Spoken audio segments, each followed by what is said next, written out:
Hello, പുതിയൊരു വീഡിയോയിലേക്ക് എല്ലാവർക്കും സ്വാഗതം. അപ്പോൾ ഇന്നത്തെ വീഡിയോ എന്ന് പറഞ്ഞിട്ടുള്ളത് വളരെ ഹെൽത്തി ആയിട്ടുള്ള അതേപോലെ നല്ല ടേസ്റ്റിൽ എല്ലാവർക്കും ഇഷ്ടമാവുന്ന രൂപത്തിൽ റാഗി ദോശ ഉണ്ടാക്കിയെടുക്കുകയാണ് കേട്ടോ. അപ്പോൾ ഇതെങ്ങനെ ഉണ്ടാക്കിയെടുക്കുന്നതെന്ന് നോക്കാം. അപ്പോൾ അതിന് വേണ്ടിയിട്ട് വീഡിയോ ഫുള്ളായിട്ട് കാണുക. ഇഷ്ടമാവുകയാണെന്നുണ്ടെങ്കിൽ ലൈക്ക് ചെയ്യുക. അതേപോലെ ഉണ്ടാക്കി നോക്കിയിട്ട് ഫീഡ്ബാക്കൊക്കെ ഒന്ന് അറിയിക്കുക കേട്ടോ. അപ്പോൾ ഈ ഒരു റാഗി ദോശ എങ്ങനെ ഉണ്ടാക്കിയെടുക്കുന്നതെന്ന് നോക്കാം. അതിന് വേണ്ടിയിട്ട് ഒരു ബൗളിലേക്ക് ഈ ഒരു കപ്പിന് 1 കപ്പ് റാഗിയാണ് എടുത്തിട്ടുള്ളത്, ഫുൾ റാഗി കേട്ടോ. അതൊന്ന് ഈ ബൗളിലേക്ക് ഇട്ട് കൊടുക്കുക. അര കപ്പിന് കുറച്ച് താഴെയായിട്ട് ആ സെയിം കപ്പിന് തന്നെ ഉഴുന്നിട്ട് കൊടുക്കുക. അതുപോലെ അര കപ്പ് പച്ചരിയും കൂടി ഇട്ട് കൊടുക്കുന്നുണ്ട്. പിന്നെ 1 ടീസ്പൂണ് ഉലുവയും ഇട്ട് കൊടുക്കുക. നിങ്ങളെ കയ്യിൽ പച്ചരി ഇല്ലയെന്നുണ്ടെങ്കിൽ അതിന് പകരം അവിലോ അല്ലാന്നുണ്ടെങ്കിൽ കുറച്ച് 1/4 കപ്പോളം ചോറോ നമ്മൾ അരക്കുന്ന സമയത്തൊന്ന് ഇട്ട് കൊടുത്താലും കുഴപ്പമൊന്നുമില്ല കേട്ടോ. എന്നിട്ട് ഇതിലേക്ക് ആവശ്യത്തിന് വെള്ളം കൂടി ഒഴിച്ചെടുത്തിട്ട് നന്നായിട്ട് തന്നെ ഒന്ന് കഴുകിയെടുക്കുക കേട്ടോ. ഒരു 3-4 പ്രാവശ്യം ഒന്ന് കഴുകിയിട്ട് വേണം നമ്മൾ സോക്ക് ചെയ്യാൻ വേണ്ടിയിട്ട് വെക്കേണ്ടത്. നമ്മൾ അവിലാണ് ഇട്ട് കൊടുക്കുന്നതെന്നുണ്ടെങ്കിൽ ഇത് 3-4 പ്രാവശ്യം കഴുകിയതിന് ശേഷം മാത്രം ലാസ്റ്റ് ഒരു തെളിഞ്ഞ വെള്ളം കിട്ടുമല്ലോ, ആ ഒരു ടൈമിൽ നമ്മൾ അവിലിട്ട് കൊടുക്കുക. എന്നിട്ടതൊരു 5-6 മണിക്കൂർ ഒന്ന് റെസ്റ്റ് ചെയ്യാൻ വേണ്ടിയിട്ട് വെക്കുക കേട്ടോ. അങ്ങനെ ഒരു 5 മണിക്കൂറിന് ശേഷം നമ്മൾ എടുത്ത് നോക്കുമ്പോൾ നന്നായിട്ട് തന്നെ നമുക്കിത് കുതിർന്ന് കിട്ടിയിട്ടുണ്ടാവും കേട്ടോ.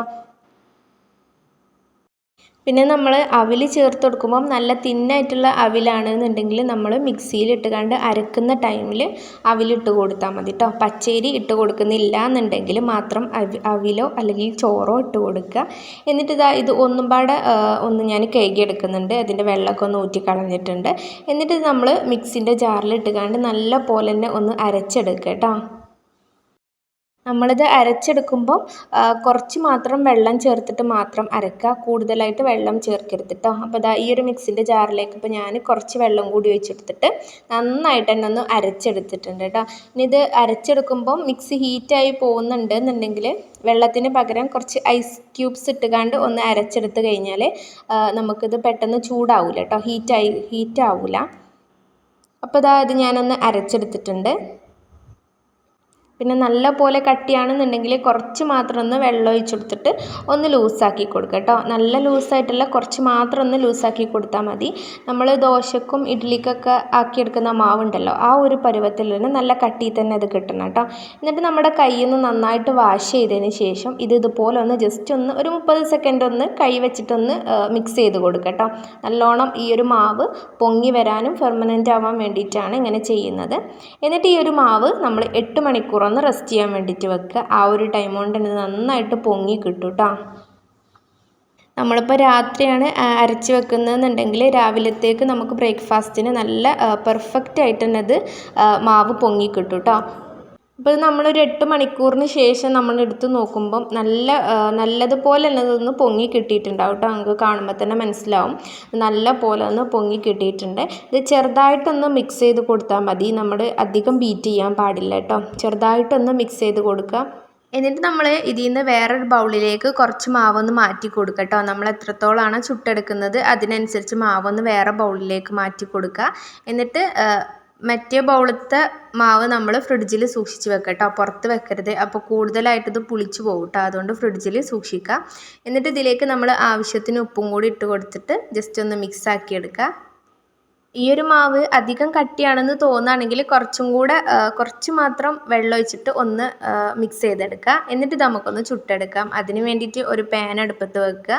അതിലേക്ക് ഓരോ തവി മാവും ഒഴിച്ചു കൊടുക്കുക. എന്നിട്ട് ഇതുപോലെ ഒന്ന് ചുറ്റിച്ചു കൊടുക്കുക കേട്ടോ. മീഡിയം ഫ്ലെയിമിലിട്ടിട്ട് വേണം ഇത് ചെയ്തെടുക്കാനായിട്ട്. നമ്മൾ പച്ചരി വെച്ചിട്ടൊക്കെ ദോശ ചുടുമ്പം ഇടയ്ക്കൊക്കെ ഒന്ന് നല്ല ഹെൽത്തി ആയിട്ട് ഇതുപോലെ റാഗി വെച്ചിട്ട് ചുട്ടെടുത്താൽ എല്ലാവർക്കും ഇഷ്ടമാവും. നല്ല ഹെൽത്തി ആയിട്ടുള്ളൊരു ബ്രേക്ക്ഫാസ്റ്റാണ് കേട്ടോ. അപ്പോൾ ഇതുപോലെ ഒന്ന് നിങ്ങളെ കയ്യിൽ കുറച്ച് നെയ്യ് ഉണ്ടെന്നുണ്ടെങ്കിൽ നെയ്യോ വെളിച്ചെണ്ണയൊക്കെ ഉണ്ടെന്നുണ്ടെങ്കിൽ അത് ജസ്റ്റ് ഇതിൻ്റെ മേലെ കുറച്ചൊന്ന് ആക്കി കൊടുക്കുക. എന്നിട്ടൊന്ന് മുരിച്ചെടുക്കുക കേട്ടോ. ആവശ്യമുണ്ടെന്നുണ്ടെങ്കിൽ മുരിച്ചെടുക്കുക, ഇല്ലെങ്കിൽ ഇതുപോലെ ഒന്ന് ആക്കിയിട്ട് എടുക്കുക കേട്ടോ. അപ്പോൾ ബാക്കിയുള്ളതും ഇതുപോലെ ഒന്ന് ഞാൻ ചുട്ടെടുക്കുന്നുണ്ട്.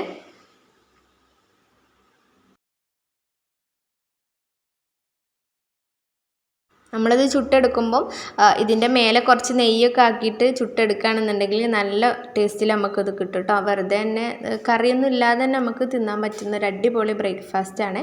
അപ്പോൾ എല്ലാവരും ഒന്ന് ഉണ്ടാക്കി നോക്ക്. അങ്ങനെ എല്ലാതും ഇപ്പോൾ ഞാൻ ചുട്ടെടുത്തിട്ടുണ്ട്. ഈ ഒരു സെയിം ബാറ്റർ വെച്ചിട്ട് തന്നെ നമുക്ക് ഇഡ്ഡലി ഉണ്ടാക്കിയെടുക്കാം കേട്ടോ. നല്ല സോഫ്റ്റ് ആയിട്ട് തന്നെ നമുക്ക് ഇഡ്ഡലിയും കിട്ടും. അപ്പം എല്ലാവരും ഒന്ന് ഉണ്ടാക്കി നോക്ക്. അപ്പോൾ ഇതിൻ്റെ കൂടെ നമുക്ക് ചട്നിയോ ഏത് ചട്നിയായാലും തേങ്ങാ ചട്നി അല്ലെങ്കിൽ തക്കാളി ചട്നി എന്തായാലും അടിപൊളി ടേസ്റ്റാണ് കേട്ടോ. അപ്പോൾ എല്ലാവരും ഒന്ന് ഉണ്ടാക്കി നോക്ക്, എന്നിട്ട് ഫീഡ്ബാക്കൊക്കെ ഒന്ന് അറിയിക്കുക. അതേപോലെ വീഡിയോ ഇഷ്ടപ്പെട്ട് കഴിഞ്ഞാൽ ലൈക്ക് ചെയ്യാനും പിന്നെ ഷെയർ ചെയ്യാനും സബ്സ്ക്രൈബ് ചെയ്യാനൊന്നും മറക്കല്ലേ കേട്ടോ. അപ്പോൾ ഇനിയും ഇങ്ങനത്തെ പുതിയ പുതിയ വീഡിയോസായിട്ട് കാണാം.